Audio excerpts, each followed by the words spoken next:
Hello guys, welcome back to my channel. మీరు ముందు వీడియోలో అయితే చూసుంటారు కదా, మొన్న ఆగస్ట్ 8న అయితే మా మ్యారేజ్ యానివర్సరీ జరిగింది అని చెప్పి. ఆ రోజైతే మేము సింపుల్గా ఇంట్లోనే వంట చేసుకున్నాము. సో మా హస్బెండ్ అయితే మటన్ కర్రీ చేసి బగారా చేయమని చెప్పారు. నాకు బగారా అంత ఎగ్జాక్ట్గా రాదు, నేనైతే పులావ్ టైప్లో చేస్తాను అని చెప్పి అయితే చేశాను. ఇంకా మటన్ అయితే ముందే తెచ్చిచ్చేసి వెళ్ళిపోయారనమాట నాకు, తను జిమ్కి వెళ్ళే ముందు. ఇంకా నేనైతే ఆ మటన్ని కుక్కర్లో పెట్టి విజిల్స్ వేయించాను. బై ద వే, మేమైతే ఈ మధ్యన చాలా వరకు తక్కువ ఆయిల్ యూజ్ చేయడం అలవాటు చేసుకున్నాము. ఇంటి దగ్గర నుంచి గానుగలో పల్లీలతో చేయించుకున్న ఆయిల్ తెచ్చానని చెప్పాను కదా, అదైతే యూజ్ చేస్తున్నాము. సో నేనైతే కొంచెం చూసుకొని జాగ్రత్తగా ఆయిల్ వేయడం చాలా తగ్గించాను. ఇంతకుముందు అయితే చాలా ఎక్కువ ఆయిల్ వేసేదాన్నే. సో ఇదొక గుడ్ హ్యాబిట్ అనమాట. సో అందుకే కొంచెం ఆయిల్ క్వాంటిటీయే తీసుకున్నాను. అండ్ ఇక్కడ నేనైతే మటన్ కర్రీ చేస్తున్నాను. సో నాకు తెలిసినంత వరకు నేనైతే కొంచెం మటన్లో ఇవన్నీ వేస్తానన్నమాట. షాజీరా, ఇలాచీ, చెక్క, లవంగం వేసాను అనమాట. కొంచెం నేను మటన్ విజిల్స్ వేయిస్తాం కదా, అప్పుడే నేను 2-3 లవంగాలు ఇంకా చెక్క కూడా వేసాను. బిర్యానీ ఆకు కూడా వేసుకుంటే ఏంటంటే లైక్ మనకి మటన్లో ఒకలాంటి స్మెల్ వస్తుంది కదా, అది రాకుండా ఉంటుంది. అదొక టిప్ అనమాట. నాకు మా అత్త వాళ్ళు చెప్పారు, నేను అలా నేర్చుకున్నాను. అండ్ ఇక్కడ తర్వాత నేనైతే పచ్చిమిర్చి అండ్ ఆనియన్ వేసేసాను. దాని తర్వాత అయితే నేను ఫ్రెష్గా ఎప్పుడు అల్లం వెల్లుల్లి పేస్ట్ ప్రిపేర్ చేసుకుంటూ ఉంటాను. వీలు కుదిరినప్పుడల్లా ఒక 3-4 డేస్కి అలా పట్టేసి మిక్సీ పట్టుకుంటా. ఎందుకంటే మా సైడ్ ఎక్కువ నార్మల్ వెజిటేబుల్ కర్రీస్లో అయితే ఈ అల్లం వెల్లుల్లి పేస్ట్ వాడరు. లైక్ బీరకాయ ఇలాంటి వాటిలో మేము వేసుకోము, దోసకాయ, బీరకాయ ఇలాంటి వాటిలో. బట్ మా హస్బెండ్ సైడ్ అయితే యూజ్ చేస్తారు. అందుకని చెప్పి నా దగ్గర ఎప్పుడు ఫ్రెష్గా అల్లం వెల్లుల్లి పేస్ట్ ఉంటుంది.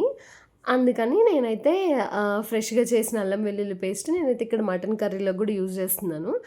అండ్ ఇక్కడ ఈ అల్లం వెల్లుల్లి పేస్ట్ కూడా కొంచెం బాగా ఫ్రై అయింది అని అనుకున్న తర్వాత నేనైతే ఉడికిచ్చి పక్కన పెట్టుకున్నాను కదా మటన్, ఆ మటన్ ఓన్లీ పీసెస్ అయితే ఇక్కడ వేసాను. మటన్ క్వాంటిటీ కొంచెమే కదా, అంత పెద్ద కుక్కర్ ఎందుకు అంటే నా దగ్గర ఈ పెద్ద కుక్కర్ ఉంది, లేదు అంటే మరీ చిన్న కుక్కర్ ఉంది. దానిలో ఏమో మటన్ తెచ్చుకున్నది అయితే సరిపోదు అనమాట ఆ చిన్న కుక్కర్లో. అందుకని చెప్పి పెద్ద కుక్కర్లోనే నేనైతే విజిల్స్ వేయించాను. ఇక్కడ కొంచెం క్వాంటిటీ మటనే అవ్వడం వల్ల మంచి పీసెస్ అయితే రాలేదు. అండ్ ఆ రోజు కొంచెం లేట్గా కూడా తీసుకొచ్చారు. మా దగ్గర మేము వెళ్ళే షాప్లో ఎప్పుడూ మటన్ బాగుంటుంది ఫ్రెష్గా, అండ్ లేతగా కూడా ఉంటుంది. ఆయనే చెప్తారు ఒకవేళ ముదిరిదైతే ఎన్ని విజిల్స్ వేయించుకోవాలి అని కూడా. సో ఎప్పుడు ఇంకా అక్కడే తెచ్చుకుంటాం, చికెన్ కానీ మటన్ కానీ. అండ్ ఇక్కడ బాగానే కొంతసేపు ఒక మటన్ వేసిన తర్వాత నేనైతే సాల్ట్ వేసుకున్నాను. ఆల్రెడీ నేను సాల్ట్ అండ్ కొంచెం పసుపు మనం కుక్కర్లో విజిల్ వేయిస్తాం కదా, అప్పుడు కొంచెం వేసాను. అందుకే ఇక్కడ కొంచెం క్వాంటిటీ ఆఫ్ సాల్టే యూజ్ చేస్తున్నాను. నా దగ్గర అయితే కల్లుప్పు లేదు. కల్లుప్పు ఏంటంటే కొంచెం వేసుకుంటే ఏ కూరలైనా టేస్ట్ ఇంకొంచెం ఎక్కువ అవుతుంది టేస్ట్ అని చెప్పి నేను విన్నా. బట్ నా దగ్గర అయితే లేదు. ఈసారి అయితే నేను డెఫినెట్గా తెచ్చుకుంటాను. ఇంకా అల్లం వెల్లుల్లి పేస్ట్ ఇంకా మసాలా అదంతా కొంచెం ఆ మటన్కి పట్టే వరకు నేనైతే వచ్చి హాల్లో కూర్చున్నా. వంటగదిలో అయితే ఫుల్ వేడిగా ఉంది అని చెప్పేసి ఇంకా నేను మా హస్బెండ్ అయితే మాట్లాడుకుంటున్నాం, అసలు 1 year ఎలా అయిపోయిందో ఏంటో అని చెప్పి. మొన్నే పెళ్ళైనట్టు అనిపించింది. ఎందుకంటే మధ్యలో మా అన్న మ్యారేజ్ రావడం, సో మేము ఎక్కువ ఇంటికెళ్ళి రావడం, ఈ హడావుడిగే మాకు సరిపోయింది. సో అసలు ఇలా వచ్చి అలా వెళ్ళిపోయింది అని అనిపించింది. But we are grateful and thankful. అసలు మా పేరెంట్స్కి, మా ఫ్యామిలీస్కి వెరీ సపోర్టివ్. అసలు మేము ఏమైనా చేయాలి అనుకుంటున్నామని చెప్తే ఎప్పుడూ చాలా సపోర్ట్ చేస్తారు. అండ్ నేను అసలు స్పెసిఫిక్గా ఏమైనా చేయాలి అని అనుకుంటున్నా కానీ మా హస్బెండ్ అయితే నాకు చాలా సపోర్టివ్గా ఉంటారు. ఇంకా అప్పుడప్పుడైతే నా వీడియోస్ ఆల్మోస్ట్ తనే తీస్తారనమాట. అండ్ ఇంకా చాలామందికి తెలియంది ఏంటంటే నేను ఓన్లీ వీడియోస్ చేసుకుంటాను అనుకుంటారు. లేదండి, నేను మా హస్బెండ్ ఇద్దరం సాఫ్ట్వేర్ ఎంప్లాయీస్. సో దానితో పాటు నాకు ఇది ఇంట్రెస్ట్ ఉంది. సో నేను అందుకని చెప్పి ఇది కూడా కంటిన్యూ చేస్తున్నాను అంతే. బై ద వే, మీరైతే నా ఓల్డ్ వీడియోస్లో చూసుంటారు. నేను ఈ శారీ మా అన్న హల్దీ ఫంక్షన్కి అయితే తీసుకున్నా. దాన్ని సింపుల్గా ట్రై చేశాను అనమాట. మనకి బేసిక్గా పెద్ద శారీ క్యారీ చేయడం రాదు కాబట్టి అదైతే కొంచెం సింపుల్గా ఉంటుందని చెప్పి నేనైతే అలా ట్రై చేశాను. అండ్ ఇక్కడ మటన్ కర్రీకి వచ్చేస్తే మనం ఆల్రెడీ ఇందాక ముక్కలు వేసి సాల్ట్ వేసి కొంచెం పెట్టాం కదా, అది ఇంకా కొంచెం కుక్ అయింది అని అనిపించినప్పుడు అయితే నేనైతే మటన్లోకి కొంచెం టొమాటోస్ అయితే వేసాను. మనకు కొంచెం గ్రేవీ కన్సిస్టెన్సీ ఎక్కువ రావాలి అనుకుంటే నేనైతే టొమాటోస్ ఇంకా మనకి గసగసాలు ఉంటాయి కదా, జీడిపప్పు, ఇవైతే పేస్ట్ పట్టి వేస్తాను. బట్ ఆ రోజు మా హస్బెండ్ అలా వద్దు అని చెప్పారు కాబట్టి నేనైతే అదంతా యూజ్ చేయలేదు. సింపుల్గా టొమాటోస్ వేసి కొంచెం టొమాటోస్ మగ్గాయి అని అనుకున్నప్పుడు కొంచెం కారం అయితే వేసాను. కారం వేసి ఒక 3-4 minutes అట్లా లిడ్ పెట్టేసి నేనైతే ఉంచాను. ఇంకా మనకి కారం మగ్గేలోపు నేనైతే ఏంటంటే ధనియాల పొడి ఆ రోజైతే అయిపోయింది. మళ్ళీ ఫ్రెష్‌గా ధనియాలు డ్రై రోస్ట్ చేసుకొని నేనైతే మిక్సీ పట్టుకొని ఇంకా ఆ ధనియాల పొడినైతే రెడీగా పెట్టుకున్నా అనమాట. ఇంకా మనము ముందు మటన్ ఉడికించుకున్నాం గదా! ఆ వాటర్ అయితే పడేయొద్దు. మిగిలినవి ఇలా కర్రీలో మనం యాడ్ చేసుకోవచ్చు. ఈ వాటర్‌తో పాటు ఇంకొంచెం వాటర్ ఏసుకొని నేనైతే దానిలో కారం వేసిన తర్వాత మంచిగా కొంచెం దగ్గర పడేలాగా ఉండనిచ్చాననమాట. ఇంకా కన్సిస్టెన్సీ దగ్గర పడింది అని అనుకున్నప్పుడైతే నేను కొంచెం ధనియాల పొడేసి, కొంచెం కొత్తిమీరేసి నేనైతే దించేసాను. నిజంగా నేను ఇప్పటివరకు 3 టైమ్స్ ట్రై చేశాను మటన్ కర్రీ. ఇప్పటివరకు చేసిన వాటిలో ది బెస్ట్‌గా కుదిరింది నాకు మొన్న మా యానివర్సరీ రోజే అని అనిపించింది. సో, మా హస్బెండ్ గూడా బావుంది అని చెప్పారు. ఇంకా ఫైనల్‌గా అయితే మన మటన్ కర్రీ ఇలా అయిపోయింది. నేను మటన్ కర్రీ ప్రిపేర్ చేసుకుంటూనే మధ్యలో సైడ్‌కి నా బియ్యం నానబెట్టుకున్నాను. నేనైతే బాస్మతి రైస్ యూజ్ చేశాననమాట ఇక్కడ. బియ్యం అయితే నానబెట్టేసేసుకున్నాను ఒక హాఫ్ అన్ అవర్. ఈలోపు మనం తాలింపు వేసుకుంటాం గదా! వాటికైతే కావాల్సిన ప్రిపరేషన్స్ అయితే చేసుకున్నాను. నేను కొంచెం ఇప్పుడిప్పుడే స్టార్టింగ్ గాబట్టి చేయడం నేనైతే విత్ మెజర్‌మెంట్సే చేసుకుంటాను. స్టిల్ ఇంత మెజర్‌మెంట్ చేసి వాటర్ ఏసినా గానీ నాకెందుకో కొంచెం రైస్ అనేది మెత్తగా అయింది. అదెందుకో నాకు అర్థం కాలేదు. మేబీ నేనేసిన క్వాంటిటీ కంటే బాస్మతి రైస్‌కి ఇంకా తక్కువేయాలేమో. 1కి 1 ½ అంటారు గదా! నేను అట్లనే ఏసాను. కానీ కొంచెం మెత్తగా అయినట్టు అనిపించింది. ఈసారి ఇంకొంచెం తగ్గించి ట్రై చేయాలి. ఈ బియ్యం అయితే నానబెట్టి పక్కన పెట్టేసాను గదా! ఈ గ్యాప్‌లో అక్కడ మటన్ గూడా అవుతూ ఉంది. నేనైతే సైడ్‌కి రైస్‌లోకి కావాల్సిన పచ్చిమిర్చి, ఆనియన్, క్యారెట్ ఇవైతే కట్ చేసుకొని పెట్టుకున్నాను.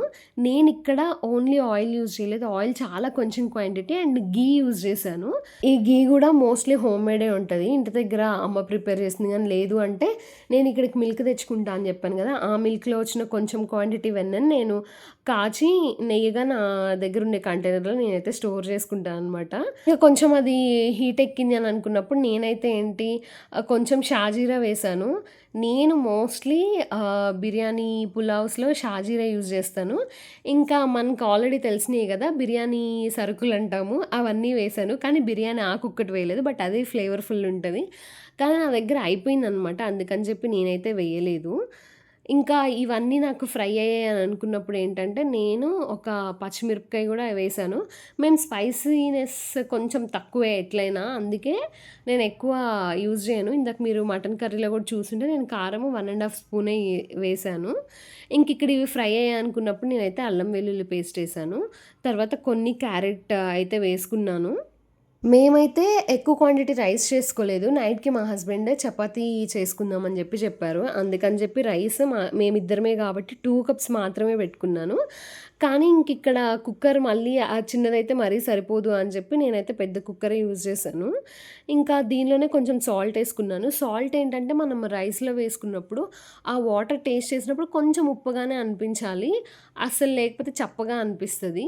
ఇంకా నేనైతే ఇక్కడ కొంచెం పుదీనా అండ్ కొత్తిమీర గూడా వేసేసాననమాట ఇక్కడే. ఇంక ఇవన్నీ ఫ్రై అయ్యాయి అని అనుకున్నప్పుడు నేనేంటంటే సైడ్‌కి రైస్‌లోనే నాకెంత ఎసరు కావాలో అంత వేసి నానబెట్టాను గదా! నేను డైరెక్ట్ పోసాను. కొంతమంది ఏం చేస్తారంటే రైస్ విడిగా నానబెట్టేస్తారు. ఇక్కడ దీనిలో కావాల్సిన ఎసరు కొలతలతో పోస్తారనమాట. వాటర్ క్వాంటిటీ పోసి అప్పుడు ఆ వాటర్ మసిలిన తర్వాత అప్పుడు దానిలోకి బియ్యం ఏస్తారు. నేనైతే అలా చేయను. ఎందుకంటే నాకు అలా రాదు ప్రాపర్‌గా. మళ్ళీ ఇప్పుడు మనం సెపరేట్‌గా రైస్ నానబెడతాము. ఆ నానబెట్టిన రైస్‌లోంచి సరిగ్గా వాటర్ వంచలేదనుకో ఇంకా ఎక్కువ అవుతాయి అనేది నా ఫీలింగ్. అదే మనం ఏదైతే కొలుచుకొని పెట్టుకుంటామో ఆ వాటర్‌లో నేను బియ్యం ఏసేసి నానబెట్టేస్తాను. ఇంకా మనకి ఇక్కడ మనం ఏసుకున్న వెజ్జీస్ అన్నీ మగ్గాయి అని అనుకున్నప్పుడైతే ఇంకా నేనైతే డైరెక్ట్ ఆ నానబెట్టుకున్న వాటర్ రైస్ అయితే దానిలో అయితే వేసేసాను. లేదు అనుకుంటే మనకి ఎసరు మరిగిన తర్వాత కూడా మనం దానిలో అయితే బియ్యం ఏసుకోవచ్చు. నేను ఇక్కడ మళ్ళీ లాస్ట్‌లో కొంచెం ఘీ అయితే ఒక స్పూన్ యాడ్ చేసేసి అప్పుడు నేనైతే మూత పెట్టి జస్ట్ 1 విజిల్ వేయించాను అంతే. కొంచెం వాటర్ ఎక్కువయ్యి మెత్తగా అనిపించింది. అది పక్కకు పెడితే టేస్ట్ అయితే చాలా బావుంది. ముందే అనుకున్నాం మేము ఈ ఫ్యాన్సీగా ఈ డేట్స్, డిన్నర్స్ ఇవేమొద్దు అండ్ మెటీరియలిస్టిక్ గిఫ్ట్స్ కూడా వద్దు అనుకున్నాము. బట్ ఈచ్ అదర్‌కి ఒకళ్ళకొకళ్ళైతే ఒక చిన్న గిఫ్ట్ ఇచ్చుకున్నాము.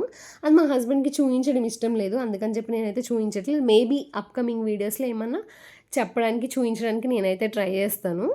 ఇంకా అలా హ్యాపీగా కుక్ చేసిందయితే తిన్నాము. దీనిలోకి కొంచెం అయితే రైతా చేశాను. ఆ రైతా అయితే నేను క్యాప్చర్ చేయలేదు. జస్ట్ సింపుల్‌గా కర్డ్‌లో ఆనియన్, కొత్తిమీర అండ్ ప్రోమోగ్రానేట్స్ వేశాను. అంతే చాలా సింపుల్‌గా అండ్ హెల్తీగా తిన్న ఫీలింగ్ అయితే వచ్చింది. ఎక్కువ మసాలాలు లేకుండా మాకు తగ్గట్టు సింపుల్‌గా. అండ్ మీరు ముందు వీడియోలో ఆల్రెడీ చూసే ఉంటారు. నా ఫ్రెండ్ అయితే కేక్ ఆర్డర్ చేసింది అని చెప్పి ఇంకా నైట్‌కి అయితే ఆ కేక్ కట్ చేసుకొని హ్యాపీగా తిన్నాము. టేస్ట్ అయితే చాలా బాగుంది చాక్లెట్ కేక్.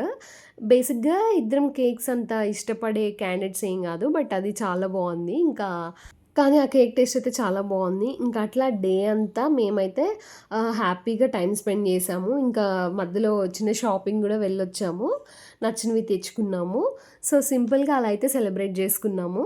సో, మా వీడియో ఎలా అనిపించిందో కామెంట్ చేయండి. నచ్చితే లైక్ చేయండి. వీలైతే షేర్ చేయండి. ఈ వీడియోకైతే అంతే. Thank you for watching. Please subscribe. By by.